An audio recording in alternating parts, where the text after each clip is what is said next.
Hi, everybody. It's Donna Reed with Up With People Cast A 1976, in case you haven't watched any of the other videos. I'm going to say that every time. And today I get the great opportunity to speak with Britt Kisshauer.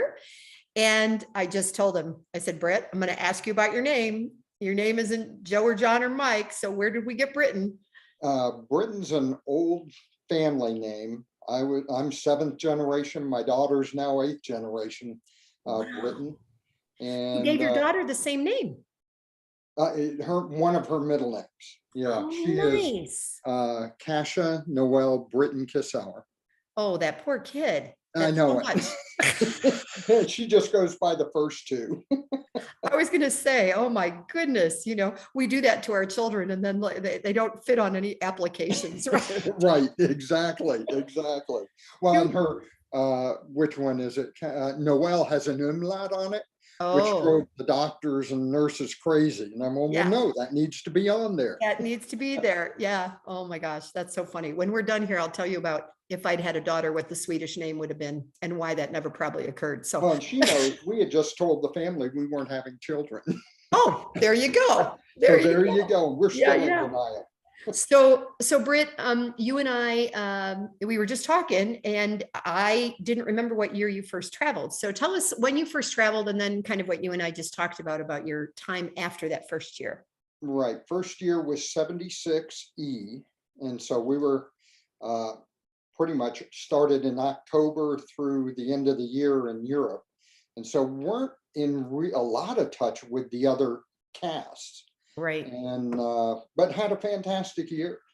We were all doing the US thing, the bicentennial thing still in the States. Correct, bicentennial year. Yeah. And that's where I saw it. I was at the Super Bowl and ended up at halftime, all these crazy people running out. And I saw somebody that I thought I knew. Seriously? And, no, and they were staying with a family friend of my parents. Oh my as a host God. family. So the 75, so you saw that 75, 76 cast in January. Right. And where was the Super Bowl that year? It was in Miami. Miami. I was going to say it was in Florida. I'm from Fort Lauderdale. Oh my gosh. It's so fun to hear how just that little thing. I mean, seriously, most of us were going out to get a hot dog and all these, this action at halftime, because we weren't used to seeing that. Yeah. And once we, I was like, somebody singing down. I said, I think I know one of them. I found out they were staying and performing in Fort Lauderdale later in the week. Wow. And changed my life. That is so fascinating. As I've done these interviews, there's people that never saw a show. There's people that learned about it from a hitchhiker. Like because for me, it was 75C. And if they hadn't been doing the bicentennial tour in the smaller towns, I would have never seen a show, but they were breaking up those big groups into smaller groups. Right. Yeah. Yeah. So your 76E was also a little smaller cast, wasn't it? Did you have the 100? We had about 100 people. Oh gosh, for whatever reason in my brain, it was a little bit smaller group, but no, I think it was a full cast. Yeah. Yeah. So then, and when you joined Up With People, were you a musician at the time or what? I had been in entertainment and was hoping to be a keyboardist or singing, and got to do a little of both. And then our keyboard player left midway through the year. Okay. And so I became the keyboard player. And then from there, the next year, band leader, and kind of moved, zigzagged through the ranks of Up With People. How old were you when you traveled the first time? I think 20. 20. So were you in college? Were you in the middle and you took a break or? Yes. Mm-hmm. Okay. Yeah, I'd gone 2 years. Okay. And then thought this would be a great break. Not really sure what direction I wanted to go at that time. Yeah. Yeah. And did you go back and finish school or no? Eventually. Okay. Okay. Yeah, but not like Up With People for a year, go back and finish. Yeah. Well, I stayed with Up With People for 7 years. That's a long time. At the end of that, did some production work in television.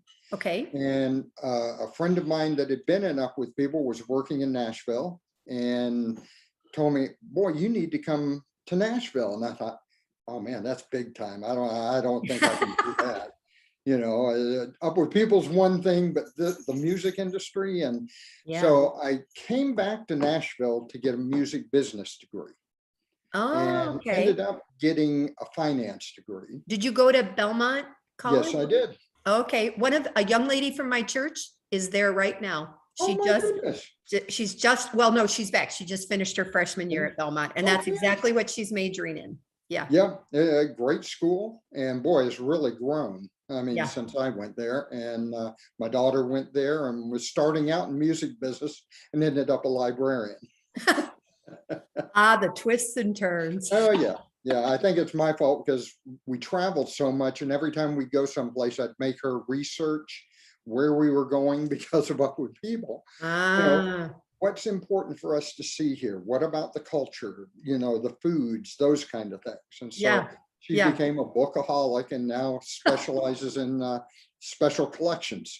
Could be worse, right? Oh I yeah, mean, oh yeah, literature, reading the world, how can you go wrong? You know, exactly, with exactly. all of that. So did you overlap and work with Sam Lanham then during some of that time? Because Sam was Yeah, doing a lot of music stuff with, yeah. okay, Towards the end, yeah. okay, okay. And once I was in Nashville, uh, kind of how, you know, a young brain doesn't, you were talking left and right earlier. Yeah, So I finished up my degree in finance yeah. and thought, well, now I need, you know, all the jobs I had been somewhat in entertainment. And I thought, well, I need to get a real job. And went to work in the financial world and really hated it. And it just was not, you know, but I'm like, hey, you know, it's kind of hard to walk away from the money. Yeah. And luckily at that point, the company was bought out and they offered a package. So you And took the so I buyout. took it. And that my wife and I, we were married in 86. Okay. And so in 89, we wanted to go to Hawaii. I'd always wanted to go to Hawaii. So we spent 4 weeks and went to each island Oh, and had a love affair with it. And I mean, Ah. since then, we've been going up until COVID, Yeah. 2 to 3 times a year. We'd go over and spend time there. And the gentleman that owns her company now Yeah. owns a home on the Big Island. Oh, And nice. so there's and so in doing that, and while we were over there, that's what we were trying to figure out was, would I get back in the music industry? And, you know, as we were talking about, I said, well, where I grew up in Lauderdale, all of our friends, their parents worked for Eastern Airlines. And so I've always wanted to Oh, work for the airlines. right. And so we put a plan together and ended up right after I got back, one of the contacts got into marketing with American Airlines Okay. and was there for here in Nashville, and they had a huge hub. But Right. then I think it was in 95, they shut down the hub here in Nashville, Right. which Southwest loved. So they moved in and Delta Airlines came. And Okay. to do the same kind of thing with elite services and their private clubs, Yeah. that kind of thing. And so went to work for them and just retired because of COVID. They were having to offer packages, and I took Yeah. one of those in 2020. And Nice. so now we're in the process of looking at downsizing, and I spend half my day selling our stuff on eBay. You know, I was talking to a young person the other day, and I mentioned, they said something about stuff, and I mentioned George Carlin and a place to put your stuff, and they just Yes. they gloss over because Oh yeah. they've Oh, heard the yeah. name, but they don't know the skit. And I'm like, it's when you start doing that you realize that you're older, when people don't get Oh, the jokes. oh my gosh, no kidding. And I There's- just watched that special Did on you? him. Yeah. Yeah, But, but you know what? God bless you for taking care of it now, because as a oh, realtor, I see people, and then, you know, the stocks right now, Extra Space Storage is one of the top selling stocks, well, because we and all put all of our stuff in storage, and then somebody later has to go. well, my wife's much smarter than I am. And that's where we figured, she said, I don't want to be like other people I see that all of a sudden they decide to downsize and have to just give everything away. Right. Nope. We've accumulated some junk from around the world over the years. We all do. Yeah. And so it's amazing what sells on eBay. So we're thinning out the herd pretty good. Yeah. Good for you. Good for you. I have gotten to where, when I travel, I either specifically pick up a vase or a piece of pottery if it's a part of the world that matters, because I can use a vase. But beyond that, no, it's the memories, right? It's the memories we share and things like that make a difference. Yeah. All right. So we've kind of walked through your life. We know why you're in Nashville. Do you anticipate staying in Nashville as you retire? Do you think you'll get a second home? What's your future look like? No, and we've kept going back and forth on that, but I think we're gonna move to Florida. Okay. A little warmer climate near the beach, and maybe 2 or 3 years. My wife will retire and just consult at that point, and okay. we'll see. And just kind of move, but that's the plan, is to move back down towards Fort Lauderdale, Pompano Beach, where you grew up. Okay. Okay. And I wouldn't have thought that, but she really wants. She's from Virginia. And all right. Really wants to move down there too. Nice. So as I think about the questions that I've emailed everyone, clearly you were involved a lot of years. So your first year, you were doing the same show that I was. Right. If you think back to that show, there's certain songs I'm not allowing to people to say Rhodes anymore as their favorite. Oh, well, then Rhodes and Moonrider, we all know. We love them, right? True. Yeah, you're right. So, but that was one of the songs that really attracted me to Up With People. Yeah. And just the whole chord progressions of it, the words of it, just and they still stick to me. You're going to ask me, I can't tell you. All right. So I was a band director. I don't know. Oh my gosh. Remember the songs. So I laugh also because my son traveled in 2013 at what the old medley was. So for us, it was the 20s, 30s, or whatever. And then for them, it was the not 80s, 90s, and early 2000s. And I was like, oh my God. Right. It's just so funny to think about those medleys. But when you were in Europe, did you do the 200 years medley, or did you guys switch to something else over there? Because we changed in January of 77. But prior to that, there was this whole speech about the sunny side of the cave. And I do think we switched over with a European medley. Yeah, probably. Yeah. It's awful. I can't remember. Every time, at reunions now, they have backing tracks, right? And so we always doing the same thing. And I sort of laugh because I'm like, who now can still do boogie? Are you kidding me? Let's do Pocket Full of Dimes. At least we don't have to jump and whatever. But I also there's a piece of me that always wants to do kind of the silly, not famous songs from through the years. Mm-hmm. So Caldwell and I talked a little bit about those ones that he goes, they can't all be hits done. Yes, that's true. And stuff like that. So Rhodes spoke to you. Is there anything else as you think about then the years that followed that you remember, or were you kind of just wrapped up in actually doing the music that not thinking about? At least for the next 3 or 4 years, which was fun because getting to work with Herbie and with Paul. I mean, it was just an incredible and valuable experience. Right. Yeah. We don't know what the future holds for Up With People.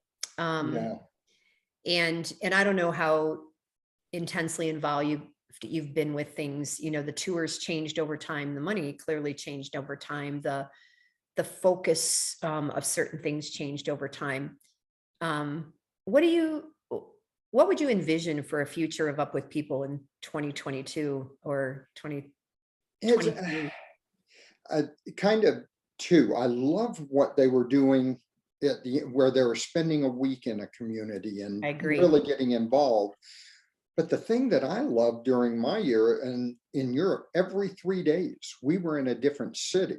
Mm, And I mean, you had to speed all of that up, right. but it really prepared me for being in the music business when I moved to Nashville. Oh, that's Because interesting. it really made that transition into what I would call real life Mm, much easier for me, that, having done that and getting to see so many different cultures in that amount of time. that's true. So that's interesting. A really fast-paced up with people experience and then a fast-paced work experience. Yeah, yeah, exactly. Wow. Nobody's kind of talked about that. So that's an interesting, yeah, that's an interesting thought. So, one of the things that I think I have on the list that I emailed you, but I haven't remembered to ask everybody, is related to the service side of Up with People, the giving part of life. And I just realized yesterday I haven't remembered to ask people that. So when we traveled, it was often nursing home shows and things Right. like that, junior high assemblies. But do you feel like you were always a person who donated time or energy or something, or that anything that you experienced in Up with People brought that into your future life? Oh, I think absolutely. I mean, it as a young person, everything seems to be about you. Yeah. And after being enough with people and being with these different families and seeing the different situations, but also the similarities between from different countries to the problems that people have and go Right. through, and then how they spend their time and what it gave a large plate to kind of look and say, how do I want to give up my time? How do I, because time is valuable. Right. Right. And have you done something that you feel like, do you have an organization? Do you have a nonprofit that you like love or support or? It's one because we love animals, Okay. and there's a local place called Old Friends that they take in, from people that have passed that have a dog or Oh, cat or animal horses too. yeah. And we've spent a lot of time with them Yeah. just because these are, uh, well, yeah, I've got one down here that's almost 17 years old, and this year Oh, he's gone deaf and blind and little dementia, but he's in great health. And so oh, I mean, he has his little spurts, but it just attracted us, and the people that we've met there is a big thing in our life. oh, that's interesting. I got to remember to ask more people about this because I feel like we all have a passion for something, right? Mhm. And and sometimes it's our work and how fortunate, Yeah. right? If your Oh, we've passion all is your, had that. Yeah. yeah, yeah. But beyond that, I think that as the number of people that are reaching retirement aged, and again, Paul Caldwell, we joked about, he goes, I don't recommend waiting till you're 88 to retire. Or whatever. But he found a whole different purpose. And I think that, God willing, we have our health, right? Right. That we can finish with the career that we had that made us the money, we hope, Right. and we can do something else that's a passion for us that allows us to give back. And, Right. you know, Right. yeah, so if animals is part of that, the animals love us, whether we love them or not, Oh, right? unconditional love. Yeah, yeah. Yeah. Yeah. That's neat. So, all righty. So tell me, if you remember, uh, any, Thanks for that. yeah, you're welcome. Because, yeah, Carol and Are Lee you kidding? messaged. I can't remember when I go from my office into the kitchen. Oh, I did that yesterday. I was at the grocery store and I headed towards an aisle and couldn't Why am remember. I here? I come to aisle 3. Oh my God. Yeah, yeah. Carol and Lee messaged me after we got done yesterday, and she's like, "Oh, I could have said, maybe I shouldn't have said." And I Well, said, when I was driving back to the house today and getting ready to "Yep, talk with you, and I thought, my first year was 46 years ago. I know, I I'm going, know. how is that possible? Yeah. Are you by any chance coming to Phoenix? Are you coming to the reunion out here? I'm not. One of my wife's artists is starting his tour this Friday. And Oh, so our okay. summer travel schedule, I'm not trying to travel with her as much as I can. Nice. So Nice. Wow. yeah, until fall, I won't have much time to. Right, right. I am gonna just run up for a day because I leave for Europe 2 days later. So I just didn't feel Oh, like nice. it. Yeah. Where are you Yeah. heading? Scotland, Spain, Oh, and a whole lot of oh, time in France. So I've never been to Scotland and never been to Barcelona. So super oh my excited. God, you're gonna have a Yeah. wonderful time. Yeah. Super But excited about that. if you Yeah. get a chance, and I know you'll be talking to Mia too, Yeah. but she's been there. There's the oldest continuously inhabited home in Scotland. It's not a home, it's a castle. But they used to only be open during the summer, but it's called Trickware. It's about 45 minutes straight south of Edinburgh, Okay. and the Stuart dynasty. Their Okay. family still owns it, and they rent about 3 rooms out of the castle. Oh, how And interesting. we've been a couple of times, and most Scots don't even know about it. You know, Well, well, we would ask, and they go, "Never heard of it." yeah. Now, Yeah. it's where Mary Queen of Scots had King James the First. And it's just an incredible place. And now they built a museum in there with Oh, some very incredible fun. stuff. Well, But I'm sort of leaving it up to some people there, and there's another okay. alumni and his wife who are going to be arriving and living in Edinburgh for 2 months at Oh, this. how So I'm awesome. gonna our kid, my son is a huge Harry Potter fan, and he goes, "Mom, you got to at least meet up and have a drink someplace where Harry," and I'm like, "Oh gosh, okay, Oh, are you going to be in London at all? not this trip. No, Oh, okay, because no." they have the studio out there, and we took our daughter. Oh my gosh, it was Yeah. incredible. Yeah. So anyway, I'm super excited, but it means I'm only going to be for a day up in Phoenix instead of for, the 3 or 4 days. But Right, so if you've traveled a lot, you've been a lot of places. right. If you had one place that you either is on your bucket list that you haven't been or that you liked so much that you got to go back one more time, if you knew that it was this year, you got to go back this year, where would you go, Britt? Singapore. Singapore. I Why? love Singapore. What do you love about it? I like the people there, the newness of their country. But I like old and new mixed together, and So they old have a lot of culture. that. Ah, Yes, yes. And I have friends that live there, and in fact, I think that's where I caught COVID in December of 2019. I came home, and the doctor said, "Oh, there's some viral crud going around that nobody knew what it was at the time." right, right. And but I joke with people. I said, if I was a multi-billionaire, I'd move there. Yeah. Oh, there you go. Yeah.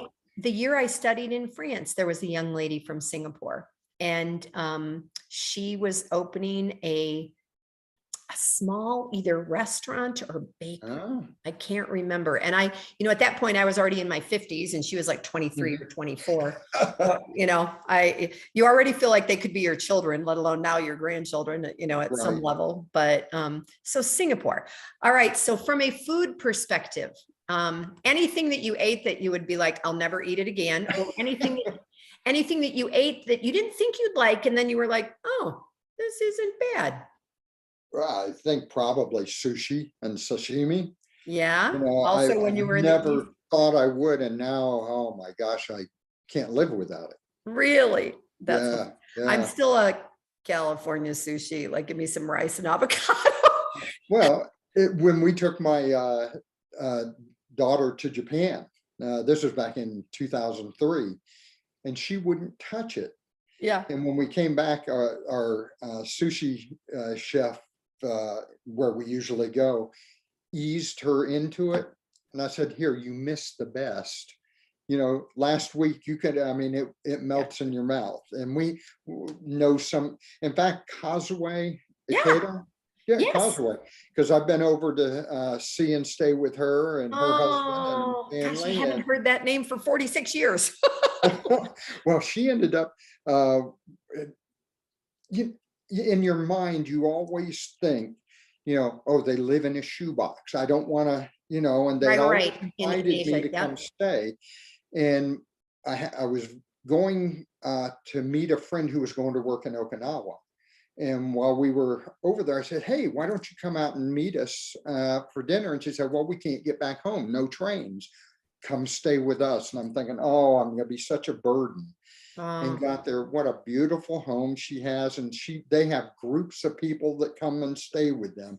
So they took me to their little local sushi place. Yeah. And I think they did some stuff on purpose just to see if I would See how eat you'd it. react. Yeah, it was like a 20 course of miniature things. Oh my gosh, fell in love with it. And I was the only American in there. I mean, there were only like 10 to 12 seats, but all the locals that were there wanted to see how the American would do. The owner was enthralled that I would eat everything, brought me his own personal teacup and gave it to me. She said, we've been eating here 20 years. He's never given me anything. You know what? Somebody did that with me in Belgium in the summer of '78. I was, I'm not a beer drinker, but you know, you're in Belgium and tasting beers. How are you going to miss it? Yeah. Yeah. And I remember I was with Karine and Boudoir Stroyer, and I still have it, you know, a beer glass that went with a specific beer. And Boudoir said the same thing. He goes, they never give me one. So I guess, my God. yeah, it's good to share. All right. So we've got just a couple minutes. If you were, a couple of things, if you were to say anything to a potential student that might get the opportunity to travel, whatever it looks like, what might you say? And do you have any just great words of wisdom for life based on your Up With People experience? Oh my gosh, I don't know that I have any great words of wisdom, but just don't miss out on opportunities that are in front of you. And originally I was thinking Up With People was, oh, the music experience and being a musician, that, but all the other, the people that you meet. And thank goodness for Facebook. Yes. That I'm in touch with so many. You and I wouldn't have been in touch. Oh, no way. No way. I mean, I'm not a letter writer. I'll email once in a while, that kind, but here it's constantly, you know, in touch with people. And agreed. Even old host families, you know, that have come and stayed with my family and we go to theirs. Cool. Yeah. And just like when you go to Scotland, you're going to have, you know, people that live there. That makes all the difference in when you travel. Yeah. I mean, I love going to places. I don't know any people in Korea, and I love Incheon and the outlying areas, but I don't know anybody there. I'd love to know somebody and just experience through them. And that's something you getting Up With People that I don't know. There are too many other experiences. That's the host family experience too. Yes. Right. Yeah. And that is one of the things as they work towards the future. Everyone talks about the host family experience. And right. Because of COVID, exactly will that look like? Will people open up their homes and stuff? It's super interesting to consider you know, what the future looks like for all of that. Yeah. So, all right. Well, thank you for your time. I'm thank you. To get to see you, you know. It's so good to talk with you and just to see another Up With People face. 76. Woohoo. Yeah, can you believe it? I know. Yeah, you think about, I often think that in here, there's still a 20-year-old. Oh yeah, yeah. But the when body doesn't. My knees and my back don't feel the same way. Exactly. So thank you for your time, Britt. I'm going to end this, and then you and I'll just chat for a couple more minutes. Okay, good. All right. Well, appreciate your time. Hey, everybody. Okay.